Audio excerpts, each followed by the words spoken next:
Many people have been saying that we've been due for a recession for years, but I don't think anyone thought that this was how it was going to happen. I suppose that's the nature of a black swan event. This event is no doubt creating many instances of hardship around the world. I'm sure many of us have felt the impact, whether it be on ourselves or our loved ones. It's especially frustrating when something like this happens that's completely out of our control. When it feels as though the weight of the world is bearing down upon me, I often reach back into the depths of ancient history for a thread of timeless wisdom, the Stoic philosophy. In particular, one modern phrase stemming from the philosophy offers great guidance in chaotic times.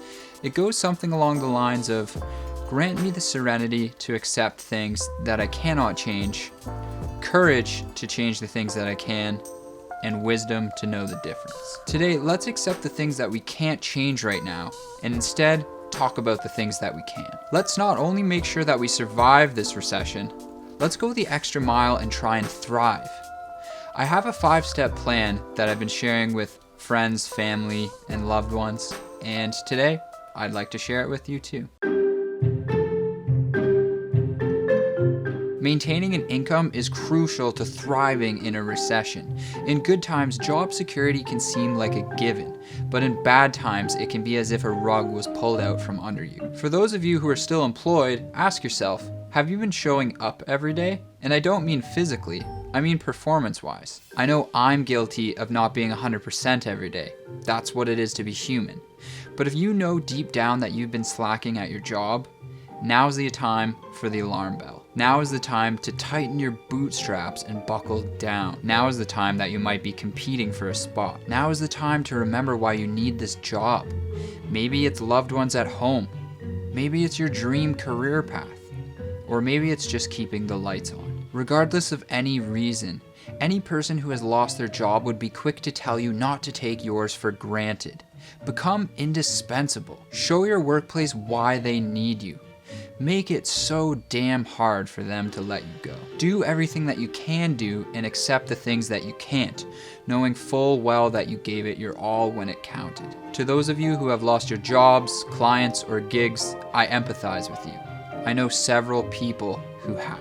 Perhaps that can't be helped immediately at this moment, but you can prepare yourself for the window of opportunity to reveal itself again. And when it does, you can be the one who seizes it instead of the hundreds of other people who spent all their days watching Netflix. You too can become indispensable. You likely have more time on your hands right now.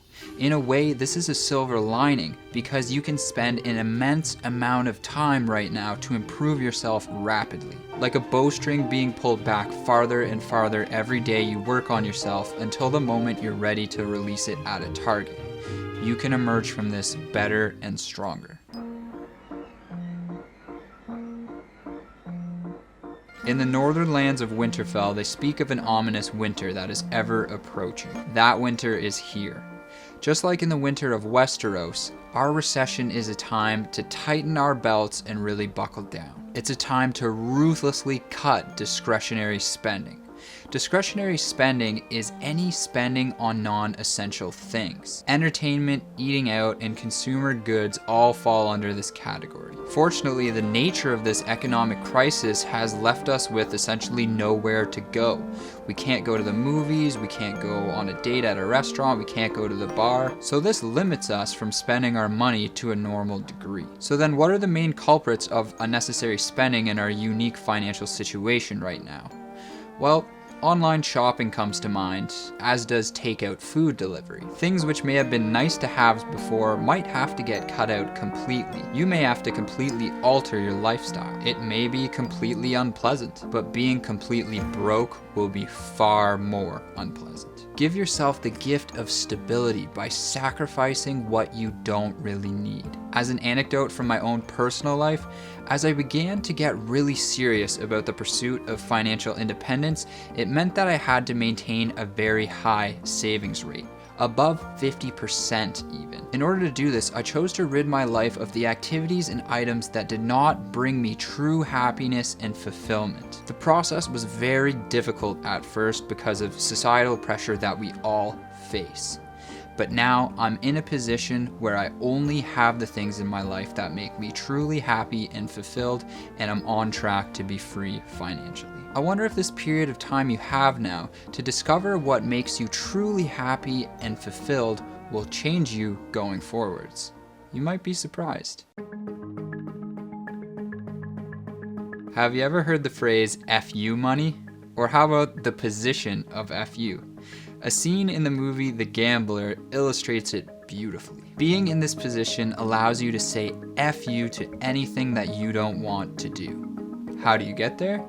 By having FU money. For people who had this money prior to the recession, this is exactly what they're saying to the recession. But for people who didn't, this is exactly what the recession is saying to them. So how do we get it back? How do we regain that power? We need to build our mini FU fund. Obviously, we're not talking amassing millions of dollars here. I'm talking building a small fund that will allow us to shrug off expenses which might have broken us before. I have a fund like this, so the current situation has no power over me.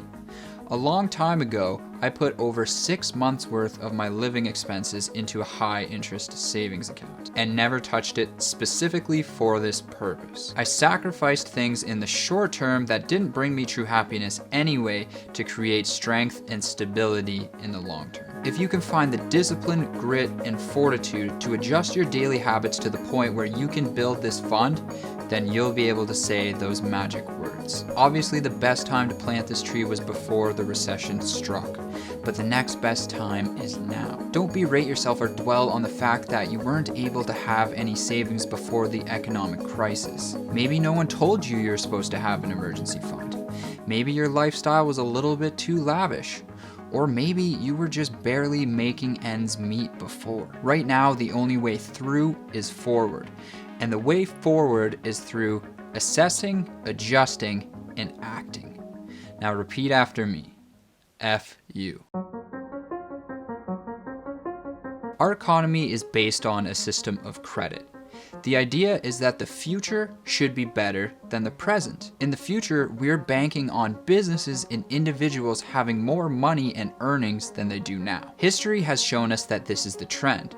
So creditors are willing to pump credit into the system with the promise of a better tomorrow. In moderation, this credit is actually a good thing. It is a direct representation of our good faith that humanity will continue to improve and that tomorrow will in fact be better. But what happens when this credit becomes excess? What happens when the mortgage that you took out on a property within your means also becomes 2 car loans on brand new cars and $20,000 of credit card debt because you're trying to keep up with people on your Instagram feed? In good times, you might not notice a problem, but in bad times, the problem becomes immediately obvious as your finances unravel thread by thread. After amassing a small sum of money that allows you to handle emergencies like we discussed in the previous step, it's time to get control of our debt. For many, this won't be a period of time that allows you to completely eliminate your debt. In fact, many of you might actually have to tap into credit in order to keep from going under. If you can adjust your lifestyle by any means necessary to avoid this, then do it. But if you can't, then you need to be extremely intentional about the sources of debt that you're tapping into. Credit cards are quick and easy, a seemingly painless way to put off expenses to a future date. But this avenue is most painful long term.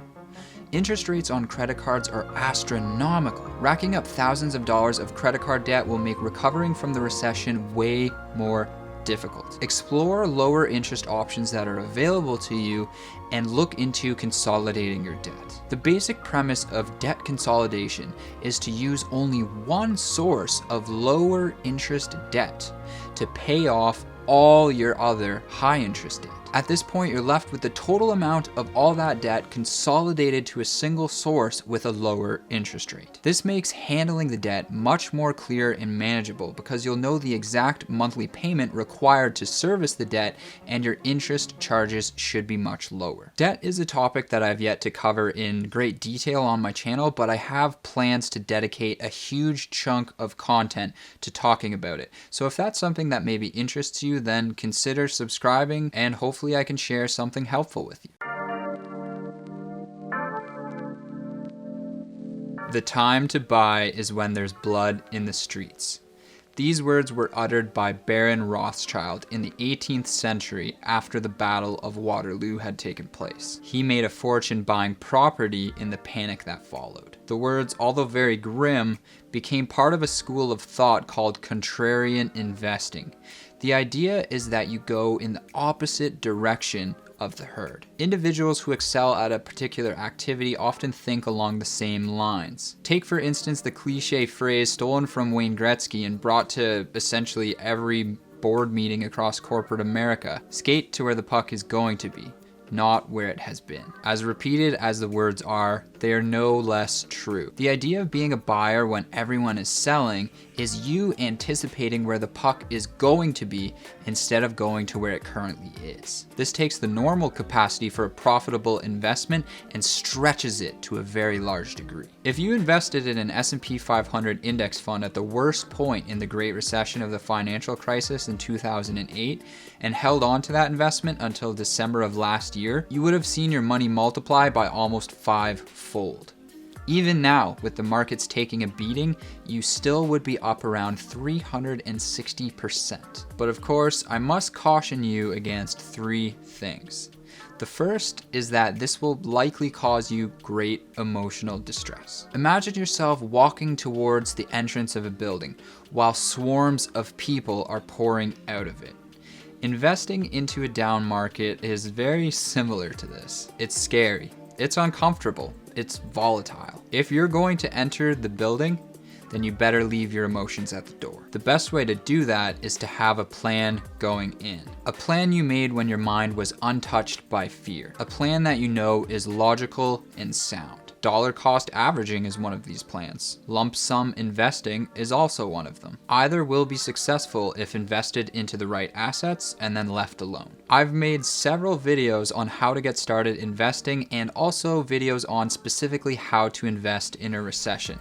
They may be of interest to you if you're new here. The second thing I must caution you of is the extreme difficulty of timing the market. I don't know when the right time to buy is, and anyone who tells you that they do is lying to you with their mouth and asking you for money with their hand. The time you invest will most likely not be perfect. If you don't play darts often, what happens when you throw a dart?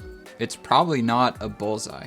If it is, sell your house, sell everything, and invest it all. I'm kidding, of course. The point is that you're probably going to be off by a little bit in your timing, but that's okay, because A, investing at all is way better than not investing, and B, a long-term, well-diversified investment made into a down market should be expected to perform well. And the third thing I must caution you of is to be wary of the desire to invest. Are you sure it makes sense for you to be investing your money right now? Is your job secure? Do you have an emergency fund in place? Are your high interest debts eliminated? If you answered yes, yes, and yes, then lock and load and go in guns blazing. If not, then if I was your coach at tryouts, then I would tell you that I appreciate your heart, but I think we'd like to see you try again next time. I'm sorry if that brought up unresolved trauma from your childhood, and I know that it's a tough pill to swallow, but to be quite frank, you don't have money that you can afford to lose. And the last thing I want to see is you losing money that you invested in the middle of a recession with no job and high interest debt. The point of this video was to give you ideas of how to not only survive in a recession, but to also thrive. For some people, thriving is going to mean making investments into this down market. For other people, it might mean finally consolidating your debt, or maybe it even means making some serious life changes. And for some people, it's going to mean the same thing as surviving. Regardless, any way that we make it out of this deserves to be respected, acknowledged, and commended. I hope that this video provided inspiration and information so that you can make it happen. I'm Steve Antonioni, and this has been Cash College on surviving the recession. Thank you all for watching, and I will see you again soon.